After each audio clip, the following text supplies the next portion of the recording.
Assalamualaikum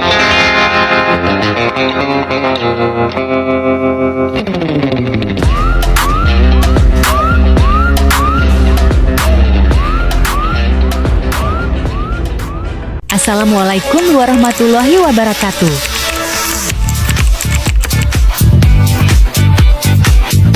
Kami dari kelompok 2 beranggotakan 5 orang, yaitu Wulandari NIM 202123007, Irnawan NIM 202123003, Aina Sahia NIM 202123006, Lizer Misi Safnya NIM 202123005, Alia Rahmania Razi NIM 202123019.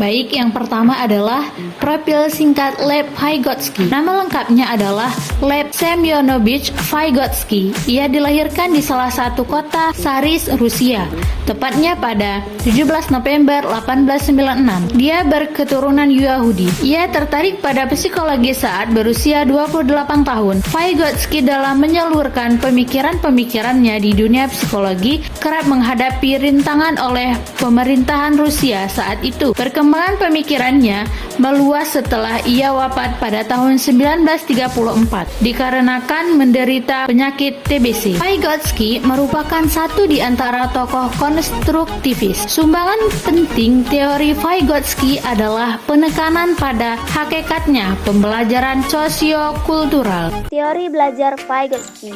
Menurut Vygotsky, 1962, keterampilan-keterampilan dalam berfungsian mental berkembang melalui interaksi sosial langsung. Informasi tentang alat-alat, keterampilan-keterampilan dan hubungan-hubungan interpersonal. Kognitif dipancarkan melalui interaksi langsung dengan manusia, melalui pengorganisasian pengalaman-pengalaman interaksi sosial yang berada dalam suatu latar belakang kebudayaan ini.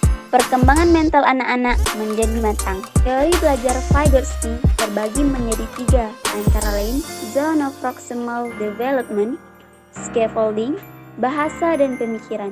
Zone of Proximal Development atau disingkat ZPD merupakan celah antara actual development dan potential development, di mana antara apakah seseorang anak dapat melakukan sesuatu tanpa bantuan orang dewasa dan apakah seorang anak dapat melakukan sesuatu dengan arahan orang dewasa atau kerjasama dengan teman sebaya. Scaffolding merupakan suatu istilah pada proses yang digunakan orang dewasa untuk menuntun anak-anak melalui zone of proximal development-nya.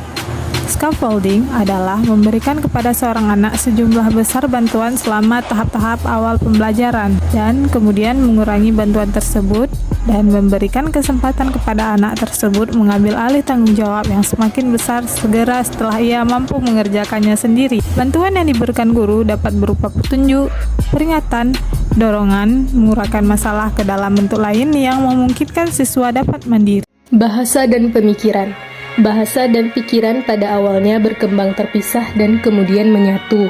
Anak harus menggunakan bahasa untuk berkomunikasi dengan orang lain sebelum mereka dapat memfokuskan ke dalam pikiran-pikiran mereka sendiri.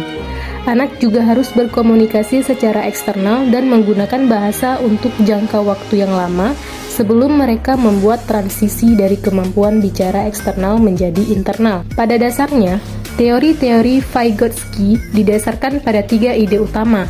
1. Bahwa intelektual berkembang pada saat individu menghadapi ide-ide baru dan sulit mengaitkan ide-ide tersebut dengan apa yang mereka telah ketahui. 2. Bahwa interaksi dengan orang lain memperkaya perkembangan intelektual. 3. Peran utama guru adalah bertindak sebagai seorang pembantu dan mediator pembelajaran siswa. Penerapan teori belajar Vygotsky dalam interaksi belajar mengajar. Yang pertama, walaupun anak tetap dilibatkan dalam pembelajaran aktif, guru harus secara aktif mendampingi setiap kegiatan anak-anak. Dalam istilah teoritis, ini berarti anak-anak bekerja dalam zone of proximal development dan guru menyediakan scaffolding bagi anak selama melalui ZPD. Yang kedua, secara khusus, Vygotsky mengemukakan bahwa di samping guru, teman sebaya juga berpengaruh penting pada perkembangan kognitif anak. Kerja kelompok secara kooperatif tampaknya mempercepat perkembangan anak. Yang ketiga, Gagasan tentang kelompok kerja kreatif ini diperluaskan menjadi pengajaran pribadi oleh teman sebaya, peer tutoring, yaitu seorang anak mengajari anak lainnya yang agak tertinggal dalam pelajaran. Suatu anak bisa lebih efektif membimbing anak lainnya melalui ZPD karena mereka sendiri baru saja melewati tahap itu sehingga bisa dengan mudah melihat kesulitan-kesulitan yang dihadapi anak lain dan menyediakan scaffolding yang sesuai. Baik, yang terakhir adalah kesimpulan. Pada intinya, dapat disimpulkan bahwa dalam teori Vygotsky mengandung banyak unsur psikologi pendidikan, khususnya pokok bahasa, pendidikan, dan budaya. Jika dalam teori Vygotsky anak perlu berinteraksi dengan budaya, maka dalam filsafat pendidikan pun dapat kita temukan bahwa bahasa sebagai hasil budaya juga menjadi sangat sentral bagi perkembangan kognitif. Bahasa menjadi alat transfer ilmu. Beberapa konsep dalam psikologi pendidikan juga selaras dengan teori pengembangan kognitif Vygotsky. Psikologi pendidikan telah memberikan landasan filosofis bagi teori-teori pengembangan intelektual.